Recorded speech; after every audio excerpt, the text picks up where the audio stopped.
हम बात करें टेरेस्ट्रियल इकोसिस्टम की, इज इट क्लियर? ठीक है ना, मतलब लैंड इकोसिस्टम की, ठीक है, टाइप। अच्छा, तुमने आज का न्यूज़पेपर देखा होगा वैसे, नहीं देखा? तो भाई अक्टूबर में पीसीएस का एग्जाम उत्तराखंड का, ठीक है ना, हाँ, प्रस्तावित है और न्यूज़पेपर में आ गया है, ठीक है। फॉर्म आ जाएंगे मेरे ख्याल से, अब आ ही जाएंगे, जुलाई तक आ ही जाएंगे, जुलाई आएंगे, अगस्त सितंबर, हाँ ठीक है, जुलाई में फॉर्म आ जाएंगे और अक्टूबर में तुम्हारा फ्री हो जाएगा, ठीक है। ये लेकिन इस बार पोस्ट कम है ठीक है, मार्क्स में आ गई 63 पोस्ट है, ठीक है, काफ़ी कम होती हैं, समझ आ गया। तो ये चीज़ है, तो इसमें लिखेंगे हम टाइप्स ऑफ टेरेस्ट्रियल इकोसिस्टम। अब ध्यान देना, टेरेस्ट्रियल इकोसिस्टम के हमने यहाँ पर टाइप्स पढ़ने हैं, ठीक है, ये चीज़ है। अच्छा, अगर सबसे पहले मैं तुम्हें बताऊं, मतलब तुमसे पूछूं कि टेरेस्ट्रियल इकोसिस्टम किन किन चीजों पे डिपेंड करेगा, बताओ, किन किन फैक्टर्स पे वो डिपेंड करेगा है? हाँ बताओ भाई, बिल्कुल सही, सॉइल पे डिपेंड करेगा, और है क्लाइमेटिक कंडीशंस पे डिपेंड करेगा, बिल्कुल सही, ठीक है। तो क्लाइमेटिक कंडीशंस, और क्लाइमेटिक कंडीशंस में क्या आ गई आपकी? टेम्परेचर आ गया, हाँ, प्रेसिपिटेशन आ गया, प्रेसिपिटेशन हो गया, और ह्यूमिडिटी आ गया, मेरी बात में गई, इस पर डिपेंड करेगा मोस्टली, ठीक है। अच्छा, और किस पे डिपेंड करेगा? अवेलेबिलिटी ऑफ सनलाइट, इसका ऑब्वियस सी बात है, किस पे? सनलाइट पे डिपेंड करेगा। और बताओ, कुछ और छूट गया अगर तुम्हें है? वाटर तो खैर है ही, प्रेसिपिटेशन, ठीक है, और बताओ, और बताओ भाई है?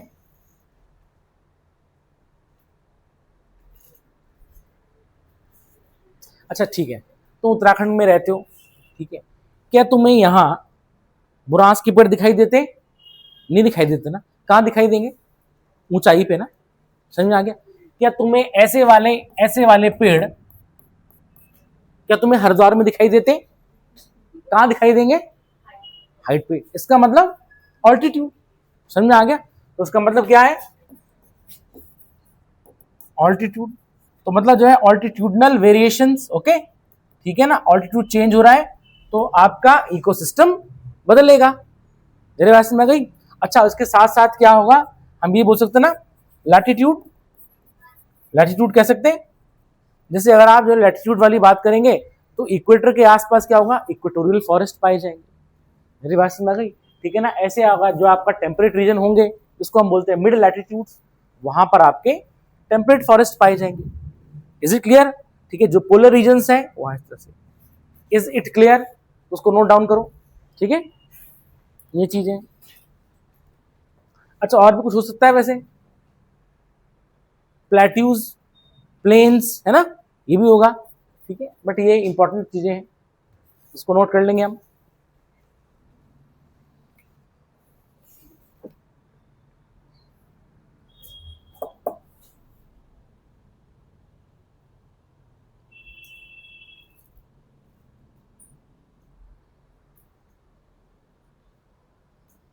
ठीक है,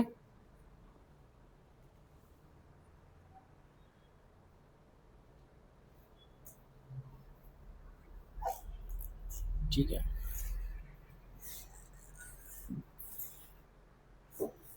तो अब हम इसमें नोट कर लेते हैं इसमें, तो अब हम पढ़ेंगे इसके टाइप्स, ठीक है।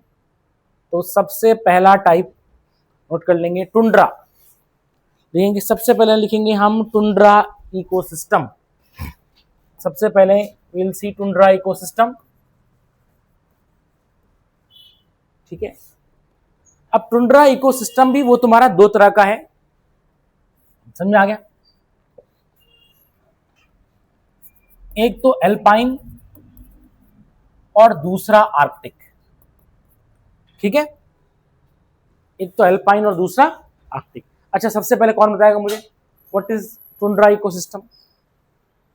देखें, टुंड्रा जो इकोसिस्टम वो बेसिकली क्या होता है? एक्सट्रीम कोल्ड एनवायरनमेंट में, समझ में आ गया?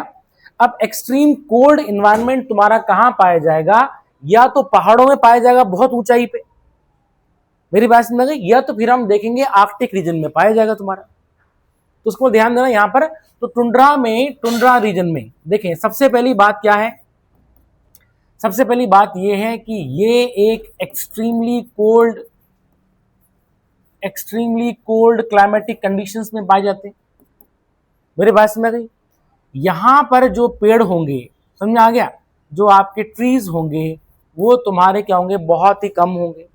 मेरी बात समझ गई। या फिर हम देखेंगे क्या हो जाएगा, वहां पर पेड़ों की जगह जो है, ठीक है, ग्रासेस आ जाती है आपकी, बुग्याल जिसको हम यहाँ बोलते हैं। इज क्लियर, ठीक है। बहुत एक्सट्रीमली कोल्ड है, वहां पर आपका काफी ज्यादा बर्फ पड़ जाती है, समझ आ गया, ये चीज देखी जाती है, ठीक है।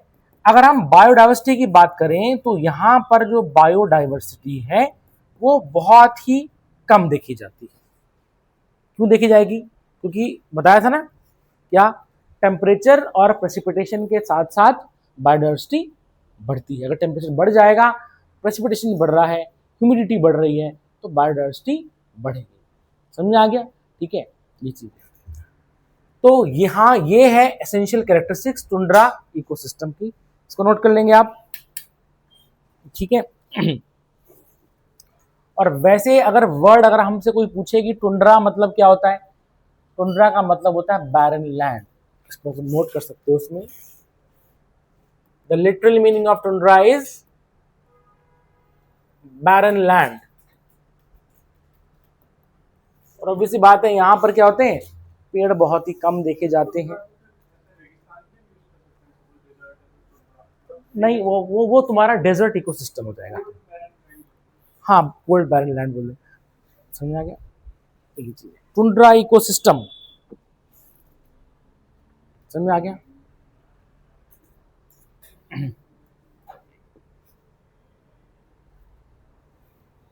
टुंड्रा इकोसिस्टम नोट कर लिया तुमने इसको, इसमें लिखेंगे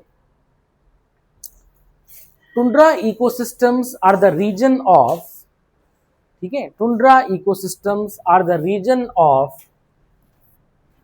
एक्सट्रीमली कोल्ड, ठीक है, एंड विंडी कंडीशंस, ठीक है, बात समझ में गई। और यहां पर क्या देखा जाएगा, लिखेंगे इसमें, here winters are long and severe,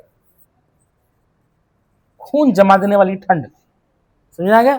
winters are, ऐसे बल्कि ऐसे लिखें, winters are very long and severe, लिखेंगे। इस प्रकार का, हिंदी में लिखेंगे, इस प्रकार के पारिस्थितिकी तंत्र को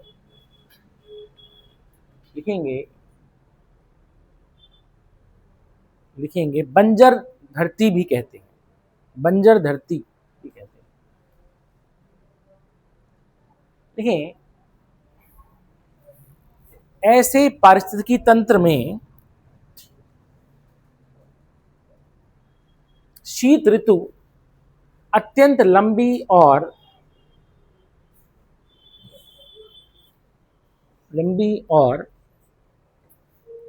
लिखेंगे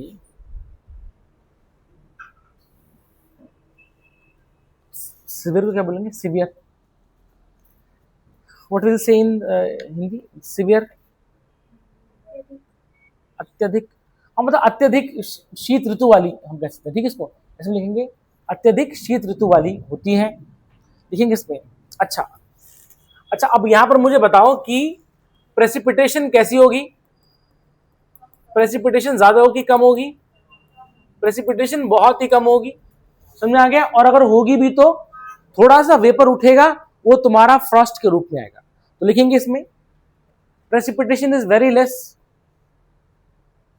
वर्षा अत्यधिक कम होती है, मतलब सबसे, है ना, वर्षा बहुत कम होती है, मेरी बात में गई। देखिए, and mainly occurs in the form of snow, समझ आ गया। और यह लिखेंगे हिमपात के रूप में देखी जाती है। इज इट क्लियर, समझ में आ गया, ठीक है। अब हम लिखेंगे सॉइल। सॉइल देखिए, सॉइल कैसी होगी इस पे, सुने भाई। अब क्योंकि मान लेते हैं कि ये लैंड है, ठीक है, ये लैंड है। अब इसमें क्या होता है, यहां पर मान लेते हैं कि हम जो है फॉर एग्जाम्पल ऐसे, ये ऐसे बर्फ पड़ी हुई है, बर्फ पड़ी हुई है, तो दिस इज स्नो। अब स्नो की वजह से जो है ये पूरा जो सॉइल है, सॉइल में मॉइस्चर होगा। इतनी ठंड है कि सॉइल के अंदर जो मॉइस्चर है वो बर्फ बन चुका है। तो मिट्टी और बर्फ साथ साथ एग्जिस्ट कर रहे हैं, और हम देखेंगे इस चीज को, उसको बोलेंगे हम परमाफ्रॉस्ट। हम इसको क्या बोलेंगे, परमाफ्रॉस्ट। मेरी बात तुमको समझ में आ गई है, समझ में आ गया, परमाफ्रॉस्ट। अब यहां मतलब क्या ध्यान देना, मिट्टी की वो वाली क्वालिटी नहीं है जो होनी चाहिए। इसमें क्या है, ये बर्फ और मिट्टी मिक्स है, एकदम हार्ड सॉलिड हो चुकी है, समझ में आ गया। तो इस परमाफ्रॉस्ट में कुछ भी ग्रो नहीं होता है। मेरे पास में हाँ, क्या होता है 10-12 दिन की जब थोड़ा बहुत जो है गर्मी आती है, समझ में आ गया, बहुत ही शॉर्ट होती है गर्मियां ऐसी होंगी तुम्हारा जो है जैसे कि -5 डिग्री सेल्सियस की गर्मी हो गई, बहुत पसीने छूट जाते हैं तब इंसान के, समझ में आ गया। तो तब जो है हल्का हल्का थोड़ा सा बर्फ पिघलनी शुरू होती है, समझ में आ गया। और थोड़ा बहुत जो है तुम्हारा वेजिटेशन, जो शॉर्ट लिव्ड जो प्लांट्स होते हैं 1-2 हफ्ते 3 हफ्ते में रहते, वो तुम्हारा तब फ्लावरिंग प्लांट्स हो जाते हैं इस तरह से। उसके बाद वो डेड हो जाते हैं, क्योंकि उसके बाद फिर से फ्रॉस्ट पड़ने लगती है और फिर से जो है बर्फ आके ढक जाती है। तो यहां पर क्या होता है, परमा ये फ्रॉस्ट देखा जा रहा है। इज इट क्लियर, ठीक है। अच्छा, अब अगर तुम्हारे यूपीएससी में ये क्वेश्चन आया कि ग्लोबल वार्मिंग के होने से ये परमाफ्रॉस्ट जो है इसमें फर्क पड़ रहा है और ये पिघल रही है, मेरी बात समझ आ गई, तो इसका क्या नुकसान है, या पहले या फिर इसका क्या फायदा है, मुझे बताओ। मतलब क्वेश्चन तुम्हारा आ जाएगा कि due to the global warming, ठीक है ना, the rising temperature has melted the permafrost, so what are the benefits, you can say what are the pros and cons of melting the permafrost. बताओ, मतलब बताओ फायदा क्या है इसमें, बताओ। वेजिटेशन हो जाएगी उसमें, समझ में आ गया। मतलब जो लैंड तुम्हारी जो है जब परमानेंटली फ्रोज हो रखी थी, अब वो लैंड तुम्हारी अवेलेबल हो जाएगी, उसमें हम कुछ खेती कर सकते हैं, कुछ प्लांट्स उग सकते हैं, पेड़ उग सकते हैं। पेड़ उगेंगे तो वो कार्बन को ट्रैप करेंगे। हाँ, अब आप सुनो, लेकिन क्या होता है कि देखो इकोलॉजी वहां डेवलप होगी, उसके अकॉर्डिंग होगी। देखें भाई, अगर हम बात करें अर्थ की, तो आइस एज में मैक्सिमम पार्ट जो है ऐसे बर्फ से ढका हुआ था। Is it clear? इक्वेटोरियल और ट्रॉपिकल रीजन को छोड़ करके बाकी सब जगह बर्फ थी, और बर्फ मतलब ऐसी बर्फ थी, समझ में आ गया। लेकिन आज हम देखते हैं कि यहां बर्फ पिघल गई, तुम्हारी बर्फ पिघल गई, और हम देखते हैं आज वह सिर्फ तुम्हारा आर्कटिक तरफ है, और बाकी रीजन में तुम्हारे के अच्छे खासे वो नहीं है, ट्रीज नहीं है।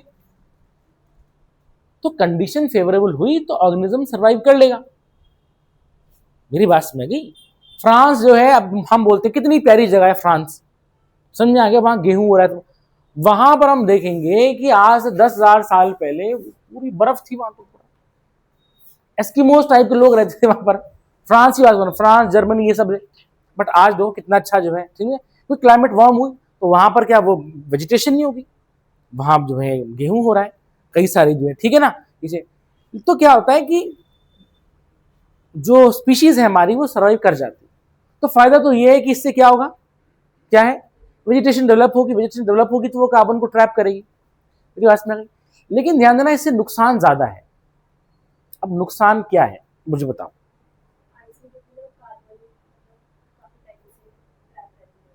तो नहीं, देखिए इससे सुनो, नुकसान है,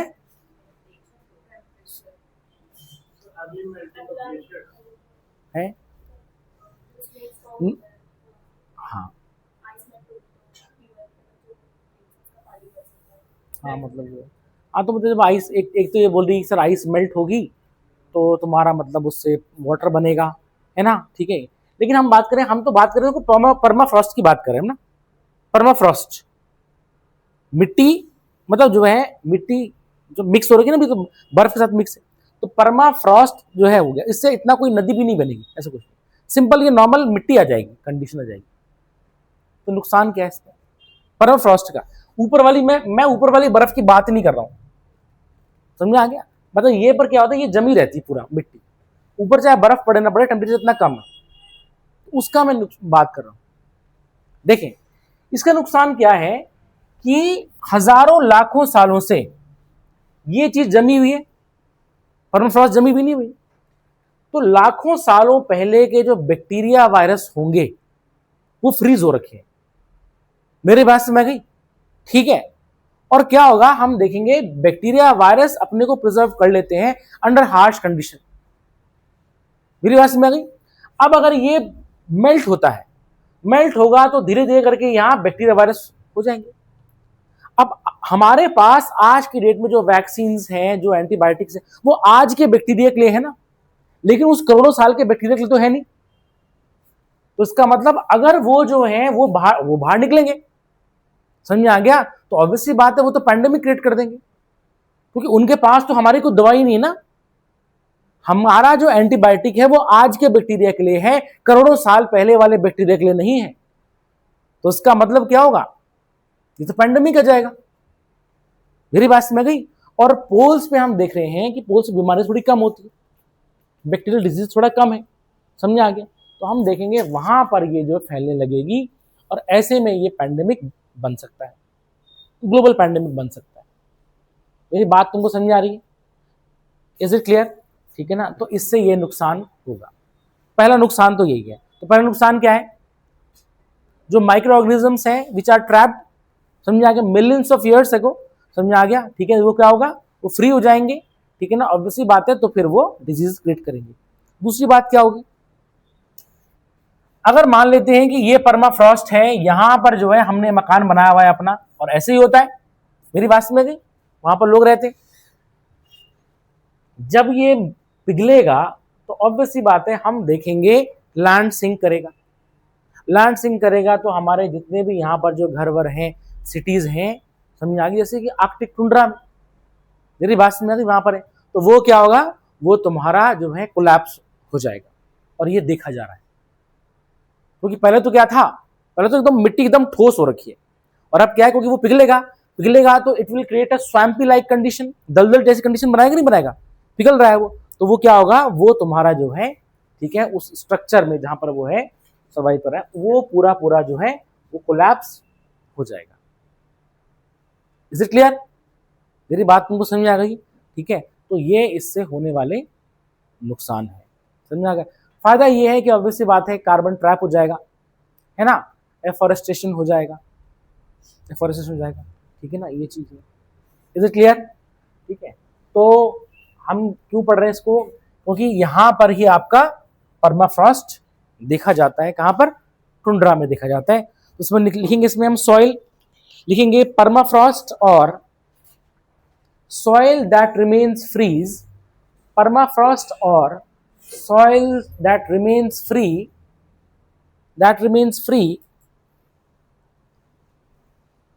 लिखेंगे that remains frozen all the year round, ठीक है, all the year round। तो नोट कर लेंगे इसमें। और क्या देखा जाएगा इसमें, लिखेंगे लो बायोडाइवर्सिटी देखी जाएगी, समझ आ गया, लो बायोडाइवर्सिटी, ठीक है। हिंदी में लिखेंगे क्या,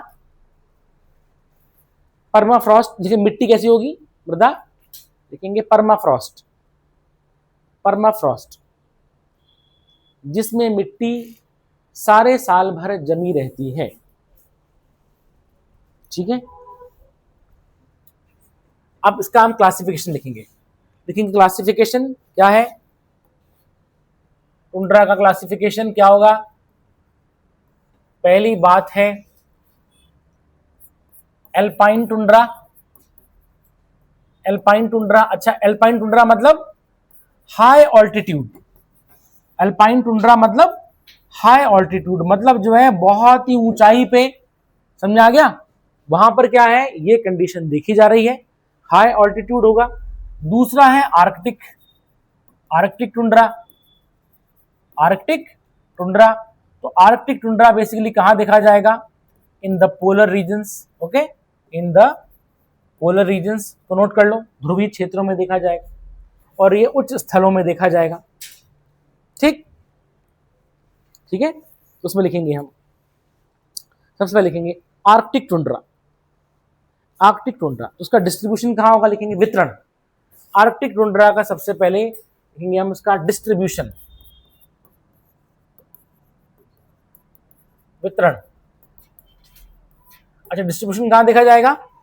ध्रुवों पे, पोल्स पे देखा जाएगा। तो लिखेंगे डिस्ट्रीब्यूशन, लिखेंगे it extends as a continuous belt, it extends as a continuous belt, as a continuous belt below polar ice cap, below polar ice cap. मतलब सुनो, जहां पर आइस हमेशा के लिए है उससे जस्ट नीचे, ठीक है, below polar ice cap and above tree line, and above tree line, above tree line. Tree line क्या होती है?